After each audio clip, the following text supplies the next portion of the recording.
welcome to the Writer's Life with Stephen Leake. I'm Stephen. Today we're going to talk about Hemingway, Papa Hemingway, the man himself. What made him so special, and why does he continue to inspire writers to aspire to lives of adventure? He pioneered succinct and terse style that has been infinitely copied since. Has been the stuff of legend, and his life has been dramatized countless times in biographies and film reenactments, and a very prolific guy. Truly an American original, and somebody that personally inspires me and a lot of guys like me. He was born in Illinois at the turn of the century. He's the same age as my great-grandfather, the World War I generation.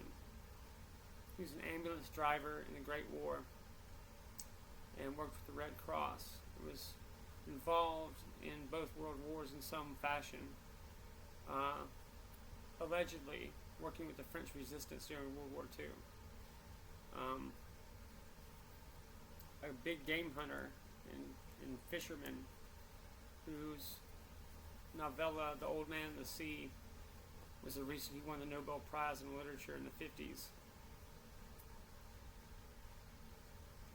One of his first depictions of his artist's life in Paris in the 20s is in A Movable Feast, which is one of my personal favorites of his. It's about him being kind of unknown and penniless, trying to make it as a writer, and his adventures with the literary types and expatriates in Paris. And that book is inspiration for so many romantics and artists of today. You see it as this just romantic manifesto and an ode to the bohemian life. And that, along with other depictions of expat life, romanticized kind of bohemian existence, has been personal motivation for me to do what I did in Charleston with my novel Gethsemane.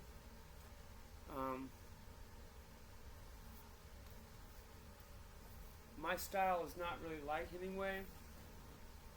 Mine is more stream of consciousness and verbose.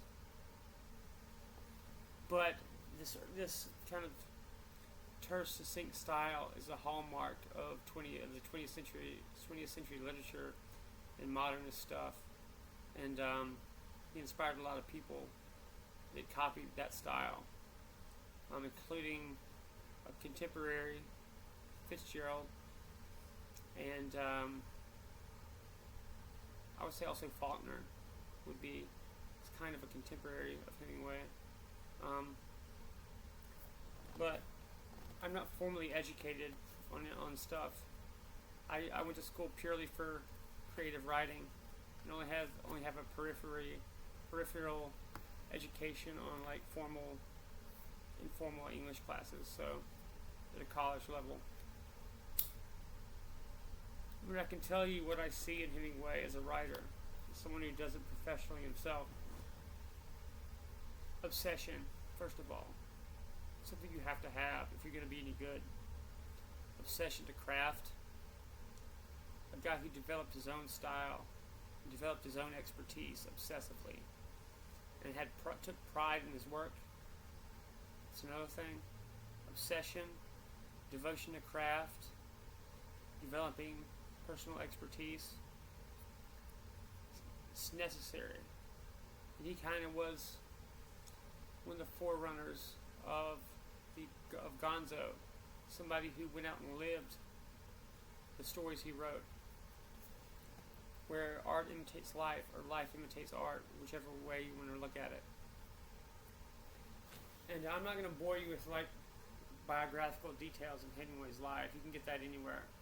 I'm going to tell you what I see in the guy. it's a like well-known and established fact that writers, poets, and artists of all stripes are like prone to mental illness in one way or another. His particular brand of insanity was depression and alcoholism, and those things are intimately connected. When I was in Charleston with my muse Amanda, something that he did as well, had a muse, had a female companion that was intimately connected with his art in his life, and he viewed sex as praxis to literature, which I am all about too. There's something about the physical act of lovemaking that Hemingway goes on in great detail about, the two being connected, that can be restorative and refresh yourself, your creative muscle. And just something about the muse that I've talked about on this show before, that is common to a lot of these guys of modernist fame in the mid 20th century. They had female companions and were kind of rock stars of their era. They went terracing and somehow always found companions with means to fund their lifestyles and work. But he was not just a party guy and a hard drinker. He was like obsessed with crafts. And that's going to be something that all the greats have in common. Not that I'm some great writer. I'm just starting off. Would like to be all that kind of good stuff, but I'm still early in my career. But I will tell you that Hemingway builds his own mythos, which is something that all artists have to do. And he uses his medium and his work to build up his own brand, right? By these autobiographical novels. It doesn't really matter what's true and what's not. It's what he believes, what he's trying to tell you about himself or his persona or character that's important. What is he trying to tell you about what he values in himself? That's at least what I'm looking for. Not so much what's historically accurate or fact. There's a saying in the movie V for Vendetta that artists use lies to tell the truth. I believe in that. It's very kind of insightful for a Hollywood movie.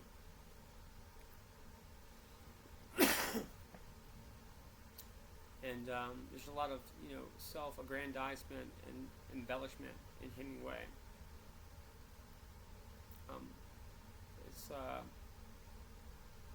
Some people say that he was impotent for most of his later years, and he goes on and builds himself up as a great lover. But, men of that kind of genius don't really have to do everything. They don't have to live every little detail of their stories to be great. It's more about what they leave behind. And I've always said that art is about the reader or the person consuming the art. It doesn't really matter what Hemingway meant or what I mean, what the artist's intent is. That's kind of been, that's an unpopular literary theory of today in today's world. It's more about the consumer and what the consumer gets out of it, because they're the one paying for it and consuming it. There are some elite circles that still are all about artist intent, but that's kind of a secondary consideration for most people. It's more of an academic pursuit now. I didn't enroll in the Iowa's Writers Workshop. I didn't have the money or the schooling to go there, but I was roommates with the professor there and just lived in the city and kind of hung out at common places. That's the only way I could have gotten into that circle, And it was only kind of by happenstance that I was even able to do that. My best friend Rob McFarland, who was my roommate in Charleston, and was with me for my adventures there with Amanda. Was getting his nursing degree in Iowa City because he has family out there, just pure coincidence. And he's a writer himself, and we wanted to be like the Beats and develop an art scene and a writer's circle in our native South, and we did. But back to Iowa, he went out to Iowa to go to nursing school, and somehow got involved in the writers scene out in Iowa City, and was roommates with a guy, Jake Montgomery, who's a poetry professor at the Iowa's Writers Workshop. Jake is pleasant enough. Me and him got into kind of some disagreements because I was like a Southerner who was kind of conservative, and he was a communist Jew, and like once asked me and Robert if he did nothing with his life, is he fighting capitalism? And that's just so flies in the face of everything I'm about. Because I wanted to go, I have always pursued art and learned English and creative writing so I could be successful selling books and making a living out of it. And Jake was an academic who made his money from the state teaching. He wasn't really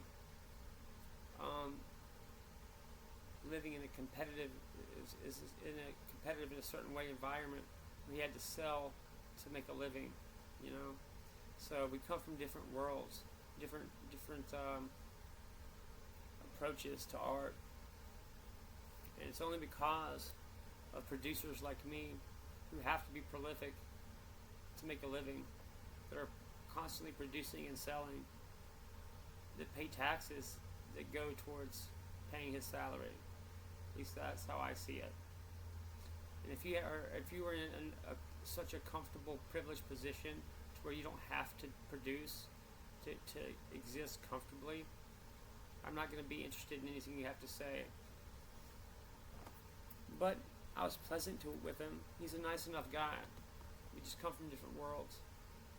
And he was on the phone with the Fulbright people doing his interview while I was in the next room over getting high. So maybe he's onto something that I'm not privy to. Anyway, that's my story about Iowa. It was more of a social justice warrior factory, in my opinion, than a school for people learning a craft. Just like most of academia and our institutions of higher education all over the country. If I was a parent, I would think twice before sending my kid to such an institution until they get back to giving people something for their money that is valuable, that can help them in their careers. You know, I'm not going to spend $100,000 to go learn how to protest and like shit like that. That's completely worthless in my opinion. We're not contributing anything to society. We're taking and just causing chaos. And these publicly funded institutions should not be advocating that kind of shit if they want public money. So I went to a state school like 20 minutes from my home in York, South Carolina, called Winthrop University, where my mother and both my grandmothers went to. And I got just as good of an education in writing there from a state college that actually was teaching craft as opposed to some prestigious social justice, whatever. In my opinion, the people that went there were more rich and bored with nothing better to do than to sit around talking politics than people who were hardcore craft people trying to make a living selling art. But enough ranting. That was my experience. It may not be everybody's experience. I don't know. I have no frame of reference for anything outside of my experience. I can only tell you my personal opinion on the matter. But back to Hemingway. Hemingway was the son of a doctor, which even in the turn of the century, 1900s America, was a fairly privileged existence. So he had means to go study abroad and all that kind of stuff. And which I'm not against, and I would have done it myself if I had the means. But my parents were school teachers, which I've always thought was a noble thing. But it doesn't pay very much, although it should.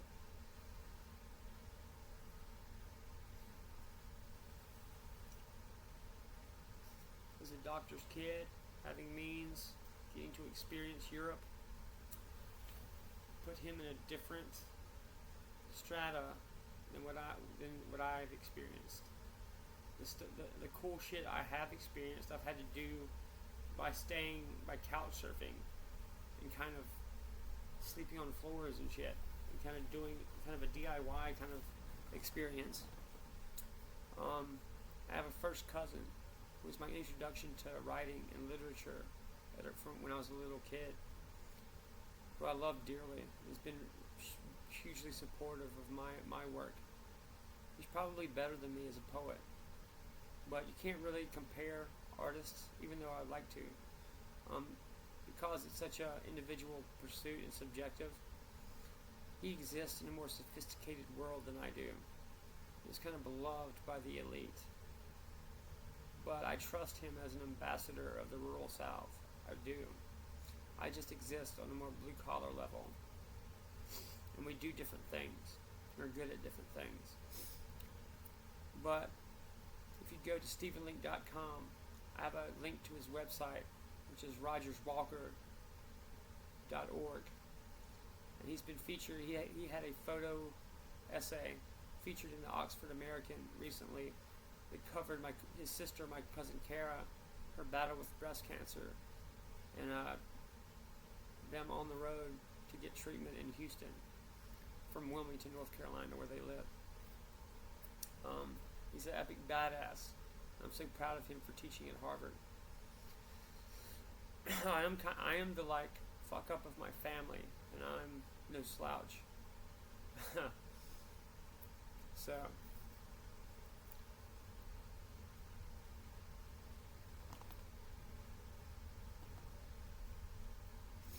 Hemingway had a life of adventure that a lot of people have emulated. It was kind of the gold standard among which people compared their lives to if they wanted to enter an artistic life and something like adventurous.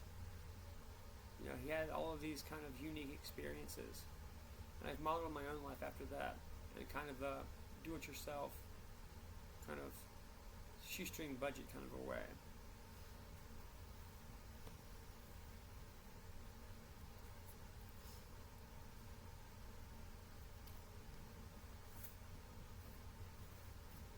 Known for novels, but also for his short stories. His most famous contribution, especially to the short story, is the iceberg principle, in which he creates worlds where not everything is overtly spoken. And so what is spoken would be only 10% of what's going on, hence the iceberg. And so this is his collection of his short stories, and I'll read the back. At the age of 22, Ernest Hemingway wrote his first short story, Up in Michigan. 17 years and 48 titles later, he was the undisputed master of the short story form, the leading American man of letters. The short stories, introduced here with a revealing preface by the author, chronicles Hemingway's development as a writer, from his earliest attempts in the chapbook 3 Stories and 10 Poems, published in Paris in 1923, to his more mature accomplishments in Winter Take Nothing, originally published in 1938 along with the 5th column. This collection premiered The Capital of the World and The Old Man at the Bridge, which derived from Hemingway's experiences in Spain, as well as The Short Happy Life of Francis Macomber and The Snows of Kilimanjaro, which figure among the finest of Hemingway's short fictions. Hemingway got his writing education as a journalist and a newspaper guy, I think in Chicago, if memory serves, and kind of cut his teeth by writing just what was necessary to tell the story. So that informed his creative endeavors and his fiction writing, where he talks about cutting the fat. And Hemingway's On Writing is an indispensable guide for anybody interested in creative writing. A short biography. Ernest Hemingway did more to change the style of English prose than any other writer in the 20th century, and for his efforts he was awarded the Nobel Prize for Literature in 1954. Hemingway wrote in short declarative sentences and was known for his tough, terse prose. Publication of The Sun Also Rises and A Farewell to Arms immediately established Ernest Hemingway as one of the greatest literary lights of the 20th century.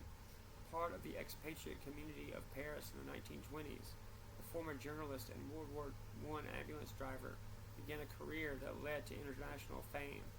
Hemingway was an aficionado of bullfighting and big game hunting, and his main protagonists were always men and women of courage and conviction who suffered unseen scars, both physical and emotional. He died in 1961. He died of suicide in 1961 in Ketchum, Idaho. Originally, it came out as a gun cleaning accident, which apparently rich people and famous people are afforded shit like that. But I met my girlfriend, Amanda Isabella, my muse, in Charleston, and like the inspiration for Gethsemane, the romantic relationship in it, by first meeting her in a bar. And I first struck up conversation with her about Hemingway because her family had a house in Sun Valley, Idaho, which is near Ketchum, where Hemingway had a house and died. So, another parallel. Hemingway is I probably would not have become a writer if Hemingway hadn't have done what he did. And I have very clear memories of being a teenager or like a preteen and like rolling up paper and putting it in my mouth as a cigar and like typing random gibberish and pretending I was a writer. And just a fun little anecdote.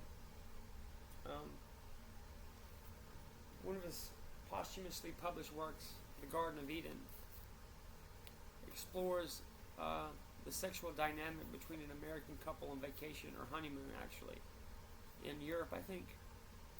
And it goes into detail about kind of sexual deviancy, or what is perceived at the time as sexual deviancy.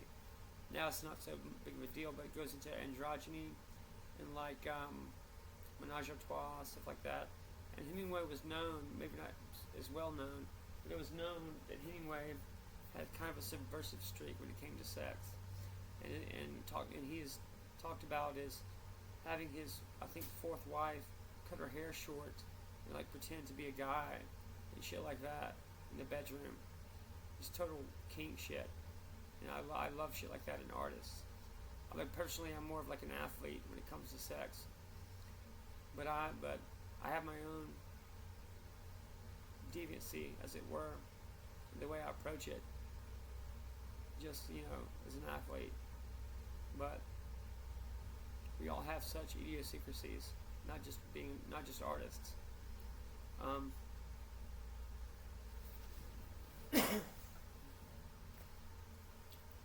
The Sun Also Rises is a fundamental text of English classes for American literature for like high school. It's taught in most every one of his novels, either A Farewell to Arms, A Sun Also Rises, or those are the main ones. Or If Movable Feast is always taught in like 10th grade English, American literature. So one of the first essays I did for English 101, a class that I failed in high school because I got like Um, I got psyched out. I psyched myself out, and would not turn anything in that wouldn't get 100. So I just failed the class.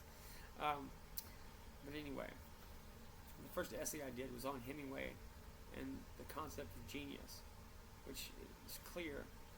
One of the hallmarks of a genius, in my view, is somebody that can develop their own personal expertise. That is obsessed with craft.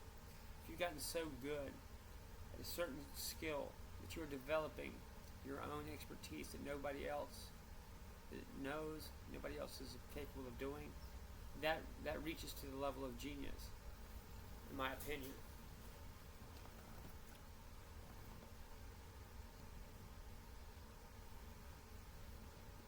But a lot of his works were dramatized and put on film and had adaptations in the 50s and 60s, most of which didn't have much fidelity to the original works.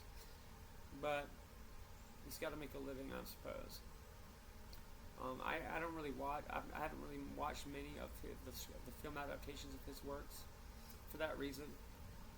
But it's interesting just to go look at like 50s and 60s culture by watching those films.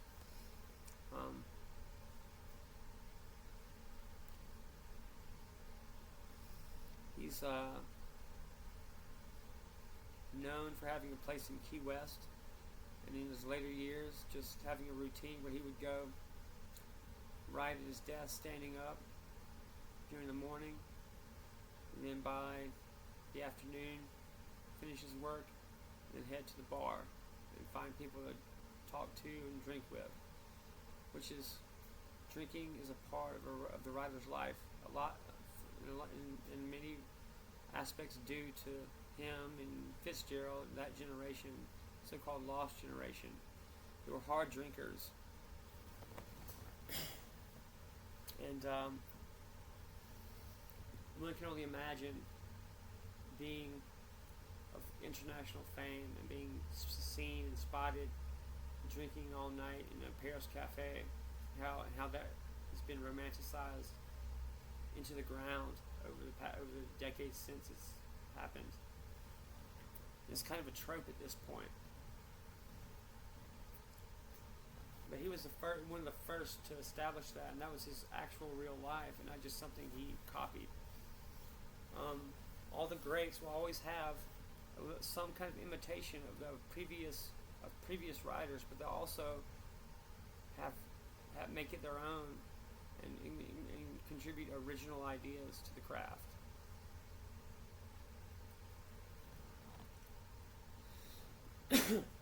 It's Hunter S. Thompson is known for teaching himself to write by copying word for word The Great Gatsby over and over, and it's through imitation like that, and imitating this would be a previous generation for Hunter S. Thompson. It's how many writers teach themselves how to write, by copying the generation before them that they admire. Although I'm not that well read on what would be, I guess, the early postmodernists, or not early, let's say the 80s. I don't really know much contemporary stuff of who would be my most immediate forebearer in the literary sense. I've kind of stuck to the classics in my self-education. I guess maybe Don DeLillo, however you pronounce it, of White Noise fame, would be close, or maybe David Foster Wallace comes to mind as be somebody of the previous generation, Gen X, that could be like a forebearer of mine. Although I've never read Infinite Jest, I just have a copy. It's too damn dense and a bit long for me. I would love to have read it, and I intend to at some point. But Jesus Christ, I shudder to think what went through that man's head to write something like that. No wonder he killed himself. I'm just kidding. His wife, Mary Carr, teaches at Syracuse. And I've always wanted to study under her, and I've reached out to her online, and had brief interaction, but I asked her to read my stuff, but I don't think she saw it. But she's a busy and well-known. She's kind of a confessionalist in the vein I aspire to. And she would be a forebear, contemporary, almost contemporary of mine. Somebody I emulate that's alive that I could actually interact with and learn from. But I don't have the means to fucking study at Syracuse, nor the prior bachelor's degree that's necessary to get an MFA. It's been part of my strategy because I don't have the means to study at school, and I'm not going to take on debt for it because I'm on disability and I can't work it off. To get a bachelor's degree in order to go get to an MFA program, so I had to be kind of resourceful about my literary education. Do shit like sleep on couches and floors in Iowa. But if you want it bad enough, you'll do what you have to. And maybe if I actually sell through my novel Gethsemane that's coming out, should be coming out for Christmas 2025, and if I start making money through my music and other creative stuff, I would love to go back and get an English degree and be a professor and further hone my craft.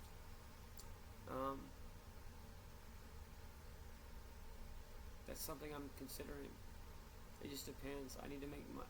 It's weird that I will have to sell a book before I can go to school to learn to write. And that is the reality of many of us millennials are facing. We do not even have the money to go to school to learn. So that's a story for another show. So thank you for hanging out with me. Hope you learned something about Hemingway, about his process and his contributions, and a little something about me and my process and the way I approach writing. I'm much more of a DIY indie rocker than a prestigious school kind of a guy. I leave that to my cousin. He's good at it, and I'm good at what I do. We talk to each other all the time and support each other and are each other's cheerleaders, which is the way it should be. Anyway, thanks for hanging out with me today. It's been epically fun, and I appreciate you. This is The Writer's Life with Stephen Leake. Take care.